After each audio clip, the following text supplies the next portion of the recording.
We were talking about that 55 point going in and getting it inspected. Can you name the 55 points for the audience real quick? I cannot, but I am still going to answer the question.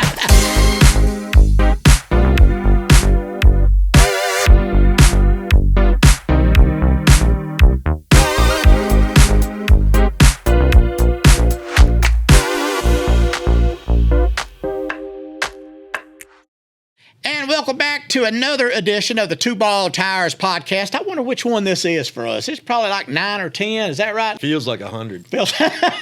Oh, thanks. I don't know if that's a compliment or not, but it's just a podcast where we talk all cars with my good friend Jason Moses, who owns Moses AutoMall right here in Huntington. And today, we had a couple of things we wanted to talk about, and I was curious, as I pull in every time I come down the hill there, down the left-hand side where the used cars are, always in the window, there's certified, certified, certified, certified, certified, and then you've got the big lot that there's not certified, certified, certified. So how does a car get certified, and what do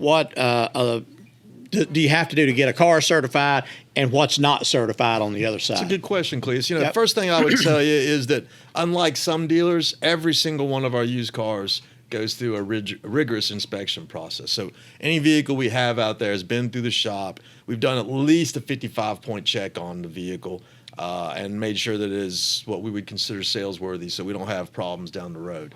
But the manufacturers actually have their own inspection process. So to get Cadillacs inspected, Cadillac certified, you go through the Cadillac inspection. We check.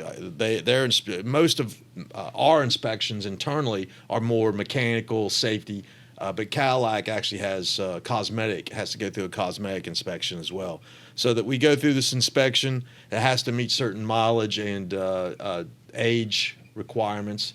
And if it meets all those things, then we're able to certify it through Cadillac. Now, with say I bring in a 2005 Nissan Pathfinder, it goes back to get inspected and you find something wrong with it. Do you fix that if it's fixable, or do you go, okay, that's going to cost more than what we could put in the car, we'll take it to the auction, or how does that exactly work? Well, you're on the right track there.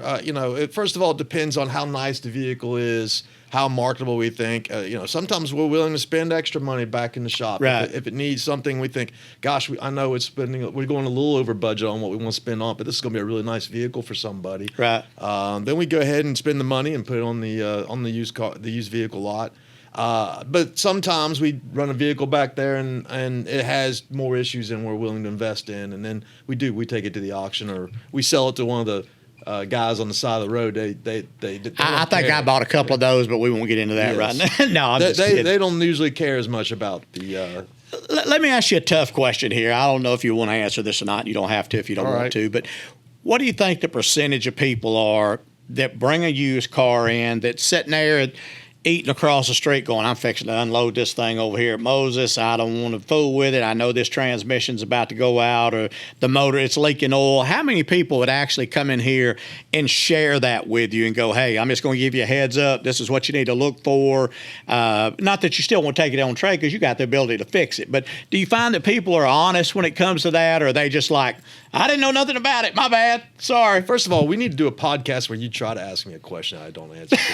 You haven't asked me one yet. You answer them all. I would say, actually, I think people are more forthcoming than you'd expect. That's there's great. definitely people that don't tell us stuff, but also you got to remember, when they come in here, they're not coming in here to trade in their vehicle. They're coming in to buy a vehicle, so they're more focused on that part of the transaction. Yeah. And then when they go to trade in, that's more of an afterthought, I think. And but most people tell us what's wrong with them, I believe. Yeah, and you're going to find out regardless. We're going to find out regardless. Every once in a while we get stuck with a used vehicle that we didn't know something was wrong with it, and now we're a little heavy in it. But the interesting thing is that when we take them to the auction, we don't have to disclose that either. So. Oh no, yeah, you just let her ride. Let somebody else buy it and put it on their used car lot. Yep. And that's the way it goes, I guess. So any used vehicle, if I remember right, correct me if I'm wrong, you offer a 30-day, 3,000 mile warranty? I think that's what it is. And if you jump over to the certified, there's a bigger warranty, longer warranty, et cetera, what you were talking about just a minute ago. Yes, right? And it depends on manufacturer what that warranty is, but yes, you get additional warranty. I got you. Now, before we jump off this segment, you said that I had never asked you a question that you didn't answer. So Nick, we were talking about that 50. We were talking about that 55 point going in and getting it inspected. Can you name the 55 points for the audience real quick? I cannot, but I am still going to answer the question. I cannot rattle off the 55, but it's more, in West Virginia, you have to get a state inspection sticker, right? Right. And our 55-point check is more rigorous than the state inspection. So we actually go above and beyond what the state requires us. Did they literally just go back there and look at that, go check, check? Damn, that's a lot. Yeah, well, I mean, you do it every day, and you know what you're looking for. I guess. I don't. It's stuff that we want our technicians doing on every car every time anyway. I tried to buy something several months ago. Thing was flawed. I think it was a Denali. It was it's like a 2003, 4, something like that, an older one. Didn't have many miles on it.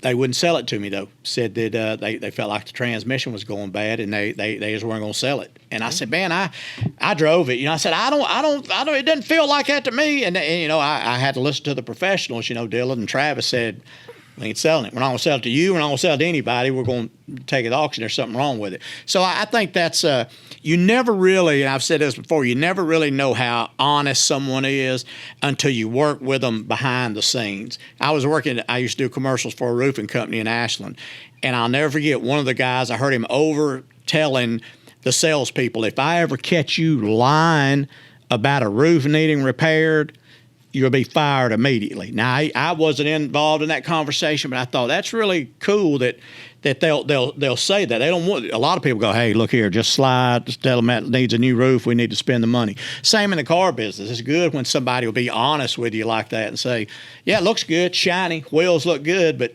won't make it to McDonald's down here on Route 60. Well, in the long term, I mean, any business is successful for a long period of time if you have to do things right, because sooner or later that stuff catches up to you. Yeah. Well, it sure did look nice, but you didn't sell it to me.